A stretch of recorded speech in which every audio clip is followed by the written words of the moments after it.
Ladies and gentlemen, Christian apologists capitalize often on trying to argue the Gospels are historical. Dennis MacDonald's work in Mimesis criticism is showing that the author of Mark, specifically Mark, is lifting material from not only the Hebrew Bible, the Septuagint, but from the Greek epics, either the Odyssey, the Iliad. In this discussion of the synoptic problem and the fourth Gospel, John, the question is, did John use the synoptics in writing their gospel? Some Christians will argue no, and many times you'll find it's Christian apologists who would deny these things. But does the mimesis criticism in Dennis R. MacDonald's work help us to see the Homeric that is built into Mark in the fourth gospel? And does this show that the author of John is dependent, using his mimesis, on earlier gospels to write his story the way he wants to about Jesus? Dr. Dennis R. MacDonald, if I may, what are some of the connections between the Johannine gospel, John's fourth gospel, and in what ways does your work in mimesis criticism show some connections to the synoptics when it comes to this whole discussion? Well, that's a great question, Derek. And it requires a little more background. Many people have thought that you can use John either as the earliest of the Gospels or as an independent verification of the truthfulness of the synoptic narratives, because you have lots of overlapping stories between the two, or that they use a common source as an alternative to the Q hypothesis that some people have argued that John and Mark have overlapping content because of a common source. But if one grants that the Gospel of Mark imitates the Homeric epics, that whole argument falls apart. The Gospel of John, in its earliest manifestation and perhaps in its last, knows the Synoptic Gospels because the same Homeric imitations appear in the Gospel of John. This is most obvious probably in the Passion narrative and all of the events that lead up to it. But we also have the Johannine version of the triumphal entry. We have the stilling of the storm and the feeding of the 5,000 and the other miracle stories that have Homeric backgrounds to them. So John knows the synoptics. And another reason for suggesting it comes from Papias. Papias quotes John the Elder, who seems to have been the author of the Johannine epistles. And at several points, John is evoking gospel texts that seem to reflect Matthew. Throughout the Johannine tradition, apparently these synoptic gospels were available, and only later did you have a composition of the Gospel of John. Now, one of the peculiarities is that all of these parallels, all of them, to the Gospel of Mark, appear in the Dionysian Gospel, one might say, passages where Jesus is depicted much like Dionysus. And scholars have known for a long time that the Gospel of John is the result of a compositional stratigraphy. That is, there are various levels of composition. And for your viewers, I'd like to talk about my view of the Gospel of John as an excavation, going from the most recent version, the canonical version of the Gospel, then boring down to the next level, and finally to the bottom level. I view the Gospel of John like an Indian pueblo, where you have one building that sits on another building that sits on another building, and archaeologists have to deal with this building before they can deal with this building, before they deal with this building. The final version of the Gospel of John clearly has something to do with the epilogue in chapter 21. There are lots of reasons for it. One is the quite clear double doxology or postscript in the two. Chapter 20 ends like it should be the end of a book, and then you have another chapter and another postscript. Also, in the epilogue, it's clear that the beloved disciple is the hero, and he has died, and it's caused something of a crisis for the community, and that the community recognizes the leadership of Peter, so that Peter is the one who is going to guide Jesus' flock. Every reference to the beloved disciple in the fourth gospel apparently comes out of this last redaction. And this has been shown by Martin Hengel and others, that you have this, what I call the beloved disciple gospel. And it may have been created in order to draw a bridge between the Gospel of John and 1 John, because 1 John begins, that which we have seen and heard and touched, we deliver on to you, his congregation. And even in antiquity, people saw that to be a reference to the gospel, what we have seen and touched and so on. There's a segue between 1 John and 2 John, 2 John and 3 John, and 3 John ends with, I have more things to say to you. And then we have the Apocalypse of John, in which you have a John who writes to the 7 churches. He's in exile, and he fulfills the promise of the end of 3 John that he has more things to write to him. And so you have this, what's called a Johannine corpus, that begins with a gospel, goes to epistles, and then ends with an apocalypse. Does that sound like the organization of the New Testament? That begins with the New Testament begins with gospels, goes to epistles, and ends with the apocalypse of John.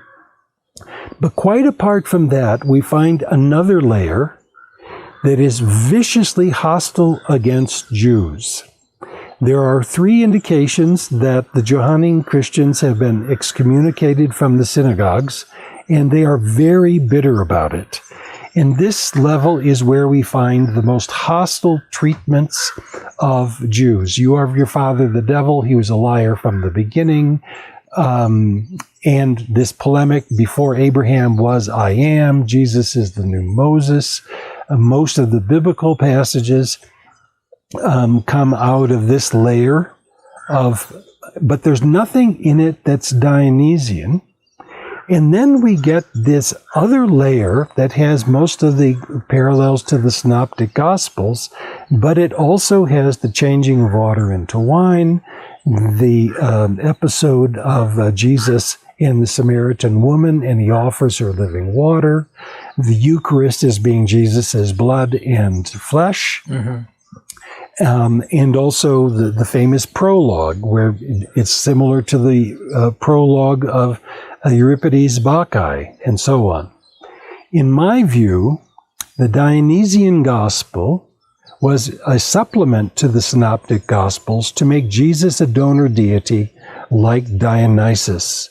Whereas Jesus says, carry your cross, sell your goods, and follow me, and lay up treasures in heaven, the fourth gospel in its earliest version makes Jesus like Dionysus, who offers eternal life, who offers wine at a wedding to people who are drunk.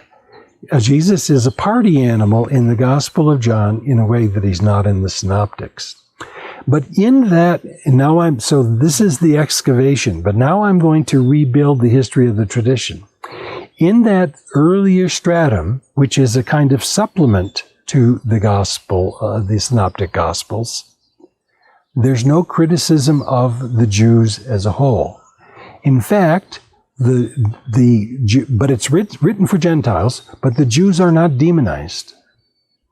In this next level, we find lots of parallels to the Johannine epistles. It's clear that these authors are trying to evoke the elders' teachings, but it becomes hostile against the Jews. It's no longer the chief priests. It's no longer the Pharisees. It's no longer religious leaders. It's the Jews as a whole.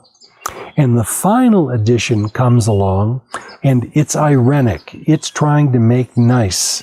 There's no anti-Jewish polemic, even though it inherited all of this anti-Jewish stuff. It accepts that there's a Petrine church.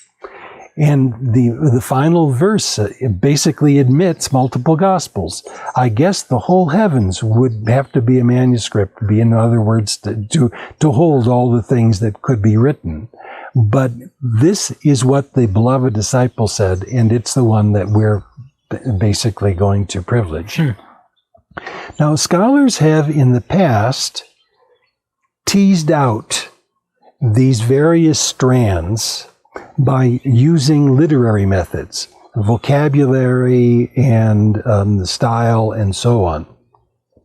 But they've not used mimesis criticism to show that it's the earliest stage and only that stage that has imitations of the Bacchae. It's only in this middle stage that we get heavy imitations of the Johannine epistles. But also, I am a firm believer in social identity theory, and I think I have a methodology for the examination of text that's called social identity criticism. And Derek, it's a very simple methodology. And it can be applied to modern societies, ancient societies. It can be applied to texts. And it just goes like this. All of us live in social in-groups. It can be a religious in-group, it could be an ethnic in-group, it could be a national in-group. And the way in-groups craft their identity is twofold. One, to identify the ideal leader, sometimes called the prototypical leader. So who is it that best embodies the in-group's ideology? One can think of certain Republicans in the United States that would do that for Donald Trump. There are Democrats like myself who might do it for Barack Obama. But we have an identity that identifies the values of the in-group with a leader that we venerate. But even more important than the prototypical leader is the stereotypical outgroup. Who are the enemies? And most in-groups have multiple outgroups. And so you demonize or stereotype the outgroup, and in doing so, you reinforce the values of the in-group. Now, if you look at ancient texts, you can see that the leader of the group differs from book to book to book, and sometimes inside of a book. Is Jesus a teacher? Is he the Messiah? Is he the Lord of the universe, or whatever? So you have these changes. I was going to say the identity, what you're saying, even Jesus is not even the same per gospel, like we talked about last night. And sometimes you can see inside the same gospel different Jesuses. So Jesus in the fourth gospel is different in the Dionysian gospel from the things that are added by the second. In other words, he's the Dionysian character. In the second one, he's the polemicist against Jews and establishes these rigid boundaries between Jews and his followers. And in the last one, he's the Mr. Nice Guy that is handing on his authority to the beloved disciple and to Peter, and so on. But you have multiple outgroups. So you can talk about the United States as an in-group that often identifies its president as its stereotypical leader, or other politicians or cultural characters. But its outgroups could be, depending on your group, communism or Afghanistan or Cesar Chavez or whatever. And by establishing these stereotypical outgroups, you ungenerously identify what your values are. Mm-hmm.